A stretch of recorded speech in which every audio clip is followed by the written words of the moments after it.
Hey everybody, welcome back to the channel. It's Old Pappy back with another one. Thanks for joining me today. We're going to be looking at the Demeter and looking at the absolute best and possibly worst builds for this robot. Now, this is a new healing robot. Lots of guys have them in their hangars now. Depending on what pilot you use, this guy's name's App Meter. He basically repairs your health.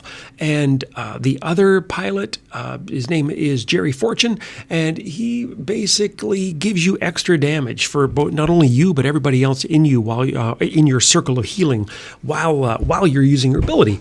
And so one of the things I wanted to figure out was, what are the best and worst weapon sets to put on this dang thing? Because, and in this video, please do stick around to the end because I'm going to show you 3 different games, and they're going to be showing you different weapon builds. And I'm going to talk about the positives and the negatives of all of them. So one of the ones, right off the bat, we're going to look at the Terrans. Now, the Terrans, no one believes me when I say this, but I actually invented the Terrans.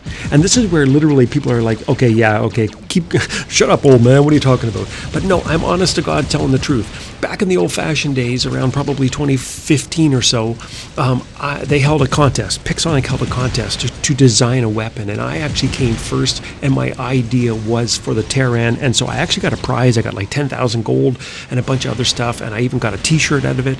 But that's me. So these are my weapons right here, and I actually am putting them on. They're very, very old weapon, but one thing I like about them is they're accurate.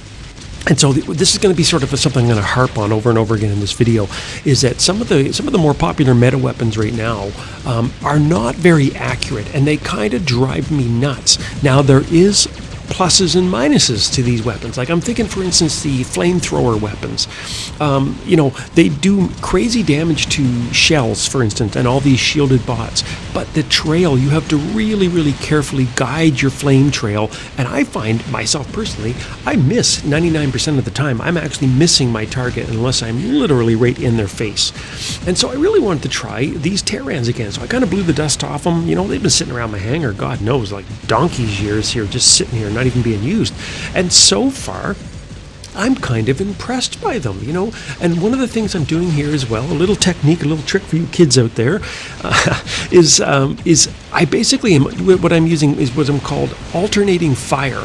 And so what I did was I started firing with one. I counted 1 Mississippi, 2 Mississippi. Then I hit my second weapon, and 2 more seconds, and then I hit the third weapon. And by doing this, if you look on the right-hand side, look at the trigger, and they are constantly in a state of firing. They're all rotating through their fire. And why am I doing that? Because you do not want to get caught reloading when you literally have a guy in your face attacking you, and you maybe have him shaved down to just barely no health left. And I can't count the number of times I've actually died in a game because I'm stuck reloading. And so those Terrans, you just saw, I just died there, but they have a 5-second reload, and so that's why I alternate my fire. I'm going to try to do it as well with my Scourges here. Now, you're going to see right now, I just dropped right into a hornet's nest here, didn't I? Because one of the abilities that the Meter has is that you basically can be teleported to anywhere that your teammates are and protect them. And so it's kind of good. You kind of are playing this bot sort of as a, not super defensively, but you are picking your moments, right? So that when your teammates are pushing the advantage, you can dive in and protect them with your shield by teleporting to where they are. So anyway, let's see here. Now, obviously with this Scourge, I just teleported across the battlefield here. Positives and negatives of the Scourge, well, it's the damn lock-on time. That is the one that drives me crazy. They're super powerful. They're not quite as powerful as they used to be. They did get a nerf a while ago. But they're 600 meter range, so they're good in that sense. The lock-on is a bugger because there are lots of times where either, that extra 3 seconds to lock on or whatever the math is, 1.5, 2 seconds, that might be the difference between life and death, right? You can see here, I'm just getting hammered and pelted all over the place. I have my shield up. I'm going to be able to take this guy. Hopefully I can, there you go. I got my alternating fire. You can see that's where it's going to save me. Watch this. This is where it's going to save me, because I'm able to keep firing and firing and firing, and look at that, I just got the kill. Why? Because alternating fire. I was always constantly having at least one electricity beam on that guy at all times. So pluses and minuses of this build. It's really great in wide open maps. I'm thinking maybe Canyon is probably one of the best places for it. Springfield's pretty good. Maps like this, it's a bit of a challenge because there's so many things to hide behind. And, also a lot of the bots nowadays, they have their drones, their chips have, allow you to go into stealth. Right? And plus there are also bots that have stealth. And so that's one of the other negatives against this weapon is that you need to lock on. And as soon as someone goes into stealth, you lose your lock on. So, buyer beware. You got to be careful if you're going to use these. Kind of do what I'm doing here. Hover in the background a little bit, just like give this guy a little how do you like me now from across the battlefield. But is it a brawler? Is it something you just kind of dive right in there? Well, I mean, I'm an idiot. I play it like a brawler, but I wouldn't necessarily advise people to play it like a brawler. What I'm doing here is I think the way to play it, which is I'm trying to help my teammates here. And so I got this Arthur and he was really pushing the advantage and holding center. And so I decided to drop in beside him and protect him when he was starting to get hit. And there you go. That gives you a little bit of an indication. You saw there where I got that kill. That gives you an indication of just how strong this build is. It's actually quite strong. So is it one that I would probably run in my hangar? Yeah, especially if I'm going to have it in a longer range hangar. It is one of my favorite ones. And look at this. We got this game 1. We're up 4 beacons to 1. So there you go. So those are the 2 weapons so far. You got the Terrans, 350 meter range, and you have the Scourge, which is 600 meter range. How did I do in that game? 2 million, not great. But I think I was a good teammate in that one. So anyway, let's jump right back in again. This is on the same map, but different build. So this is Atomizers. Now, I just, honest to God, I just feel like taking a stiff drink and giving myself a good cry over this whenever I think of Atomizers, because they were brought in, a month or two, a couple months ago, whatever it was, math, can't remember. But the bottom line is that they were strong. They had no reload, did a crazy amount of damage. Some pilots, depending on which robot you are running, allow you to, like, who was it there? The guy from the video game character that they had a special promotion for a while. Sam Stone, I think his name is. He gave you a special ability that allows them to remain accurate longer, which means basically more damage longer. And then out of the blue, it was like as soon as the promotion was over, they're like, yeah, screw that. So then they basically nerfed all the Atomizer family of weapons to varying degrees. Now, I still run the Nucleon and the Quarkers on my Hawk with the Sam Stone pilot, but it's really the only one that I use. And you're going to see here kind of why. It's no good against shells. There you go. It's not great against damage-resisting bots. It seems to be inaccurate a little bit and gets wildly inaccurate the longer you shoot.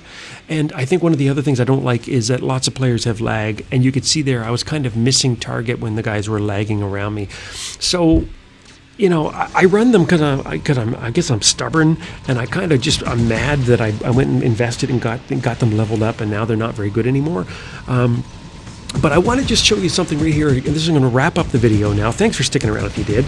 But I want to show you something here. So we're going to go back to the Terrans and also to the flamethrowers and show you one of the problems here with the Terrans. So check this out. This is like the worst nightmare for a Demeter pilot when you drop into a map like this and literally you're getting overwhelmed by a clan and they're all running shells to start.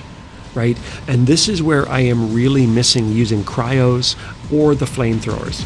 Because look at this, I got 1 shell, I got 2 shells, and these guys are just relentless, right? Look at them, they're just chasing me all over the place, they're tag teaming me, they're probably on comms. We're already down 4 beacons to 1. I'm doing my best, I'm just literally doing the hokey pokey, going around in circles here, and look, I'm screwed. Like, I'm just absolutely dead. But then look at this. So this is another one where, okay, we're gonna come in here, we're gonna dive in with I'm gonna try to basically counter these shells with a shell and hope that I can stop this onslaught. And I am doing a better job with my flamethrowers here. But again, I'm just getting swarmed by a clan.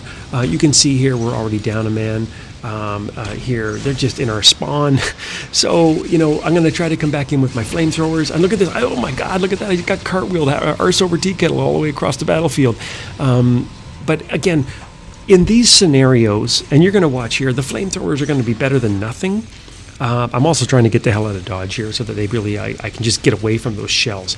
But It's also a good idea that is this a good, I'm showing this for a reason, is this a good first bot to drop? And actually, I'm going to say probably not. I actually think dropping, I hate to say it, follow the meta, but dropping a shell, dropping something with huge damage resistance probably is your best move, because you know that waves and waves of shells are coming at you. One of these days, I guarantee it, Pixonic's going to nerf the shell, it's going to reduce its health, it's going to lower the health of its shield, and everyone's going to drop the bot, and they're going to go on to whatever the next shiny toy is. But until that happens, I would suggest, just in hindsight, kind of looking at everything, probably you want flamethrowers or you want cryos as your weapons, as your first choice on Demeter, and you probably want to drop it mid-game when a lot of the shells are already destroyed, and also you want to drop it when the Titans are dropping so that you can be a good teammate and protect your teammates' Titans when they're on the battlefield. Anyway, love to hear from you in the comments. Let me know what your thoughts are, what your favorite Demeter setup is, and also if you got some ideas for some of the pilot skills, which are the ones that are the best ones to run on Demeter. Anyway, great chatting with you. As always, take it easy out there, and I'll see you in the battlefield.